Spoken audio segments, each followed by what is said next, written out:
Welcome back to European Exotic Center. This is a 2007 Porsche 911 GT3, and take a quick look around the car. This specific example has 24,000 miles on it, finished in fly yellow with chrome wheels with red brake calipers. My favorite exterior feature of this car is the Euro taillights.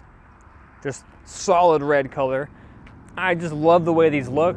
Actually, it was a pretty popular swap for many Porsche owners. And just the car from the back, sort of quarter angle, it is the best angle in the car, in my opinion, but I mean, it just is. It just kind of squats nice. The wing it's not subtle, but it's not enormous. It's a nice looking wing. It is a 6-speed manual transmission, of course. One of the most rewarding cars to drive. 415 brake horsepower from a 3.6 liter flat six. One of the best sounding cars, I think, on the roads.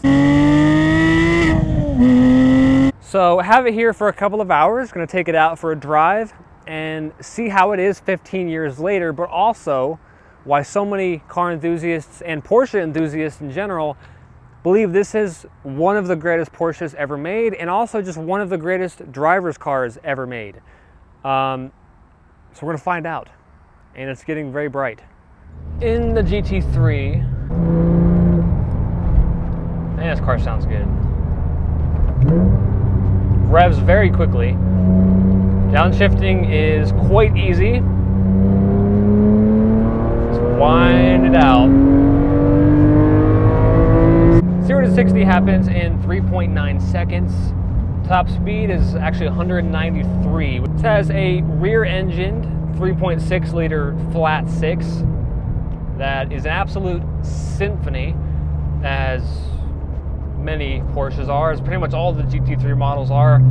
They just absolutely scream. Revs to 8,400 RPM, just a wonderful sound, and you can tell it wants to be revved out. It does have headers, or mid-pipe headers, and sounds wonderful, to say the least. It's very high-pitched sound. I went to the 12 Hours of Sebring. When I was there, there were some amazing cars, Ferraris, tons of supercars there. Of course, the actual race itself had a nice variety of cars, but the best sounding cars were the Porsches.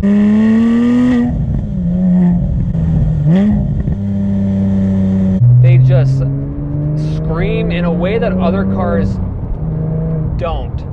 And it's pretty crazy, you don't really associate 6-cylinder engines with sounding this good, but this one does. And the steering is telepathic in that traditional Porsche fashion. It's also not a very scary type of speed, because it only has 415 horsepower and not all that much torque by today's standards. It's not scary at all. It's quite inviting,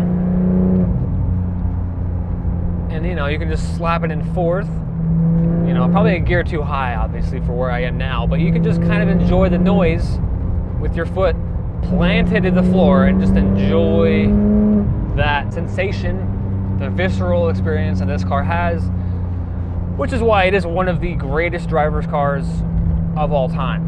Of course, because it is naturally aspirated, the power band is incredibly linear, and so there's no surprises. It's very predictable, very confidence-inspiring, and you want to just downshift for fun. I didn't need to, but it spikes up so easily.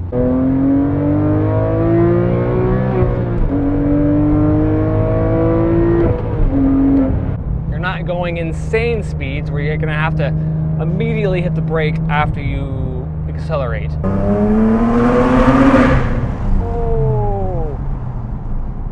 And that was like 5,000 RPM. Imagine 9,000 RPM nearly. I will say, the clutch is quite heavy. That was surprising, because a lot of other Porsche clutches are actually pretty light, pretty easy. This one's pretty heavy. It's stiff.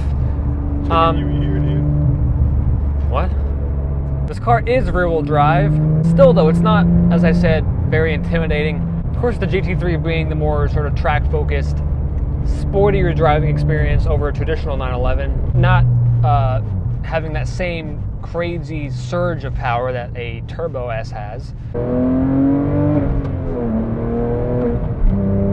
does sound good. It just sounds proper. It's proper. Yeah, it's proper. Yeah, the steering is just incredible. The steering wheel's quite big. In terms of just overall visibility, I mean, it's pretty great. There's really no major blind spots. Sitting in here, it is just traditional 911. Everything is very well built, very well thought out, and very intuitive. Everything is quite simple, quite user-friendly, very spacious in here. Seats, Porsche seats have kind of been like this for quite some time now, but they are very nice. They're definitely more suited for skinnier people, such as myself. That rear wing is very nice to see. It's not overly done like the RS. I love the RS wing, but some people think it's too much. It just looks nice. Compared to like the newer Porsches, this car definitely is smaller and feels it. 992 seems like it, I mean, it's a great car, but it just seems so big. This is, I think, the perfect size 911. This car has almost 25,000 miles on it. We have another one for sale that has almost 50,000 miles on it. And incredibly reliable. You know, when 911 came out back in the day, the idea of a rear engine layout was a little odd to some people. And, you know, 50 years of working with that layout, they've sort of nailed it basically now. They've really perfected it, and that shows. You know, every car just gets better and better and better, and the 997 is still one of the most desirable generations of the GT3. There's a simplicity behind it that just is very rewarding compared to a lot of the new stuff that's coming out now that's not involving whatsoever. It is quite loud, even at like 3,000 RPM. It is quite noisy in here. You know the engine's there. It doesn't let you forget. I'd say it's impossible to have a bad time in this car. Just from a driver's perspective, it's a good time. Yeah, I've sort of always said that just as a working car, like there are faster cars, there are crazier cars, cooler cars, but just as a working car, I think Porsche is the best. Like they're the best at just building a solid working car. The reliability, in terms of build quality, engineering, they just work brilliantly. And I've always told other people, and there's a reason why people still buy Porsches when they're not sometimes not as fast as competitors, because they just work so well. And from a longevity standpoint, there's quite a lot of confidence when you purchase a Porsche. It is mind-blowingly good in the corners, and these cars just love being driven hard. They love reaching that red line. Of course, the grip is phenomenal. Seating position is perfect. And everything, as I said, the clutch, I think at speed, the clutch sort of lightens up a bit. It's really at slow speeds when the clutch can be quite stiff, surprisingly stiff. But one of the best parts about this car is the actual shifter. Porsche always kind of has had perhaps the best gear shifter in the business. Just the overall feel of it, it's very notchy. Everything about it, you don't really question if you missed a gear. Like you know if you're in fourth. I mean, just as a toy. And this is a car you could drive every day. You could easily drive this every day. I mean, it's not, trunk's a decent size and it's only got 2 seats, but you could take it to work every day. Suspension is, well, right now we're in sport mode and suspension mode, but ride is not terrible. Seats are relatively comfortable. Yeah, the turning on this car, this thing on a track would be so much fun, or even just like on a rally, any decent road. This is simply one of the most fun cars you can drive.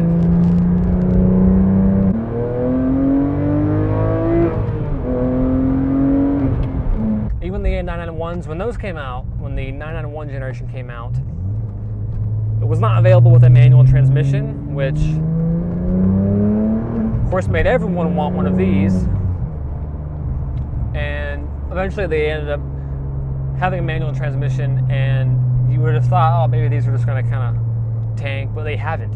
These have just held their value very well. When you buy this car, there's no questioning whether or not you made a smart decision, smart purchase. You have amazing sound, amazing transmission, amazing analog driver involvement, visceral experience, reliable, usable.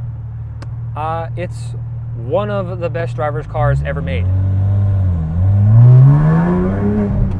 You do wonder how these are going to be 10, 15 years from now, if they're going to go up in value. Thank you guys so much for watching. If you enjoyed the video, give it a thumbs up, subscribe to my channel down below, and I will see you guys in the next one.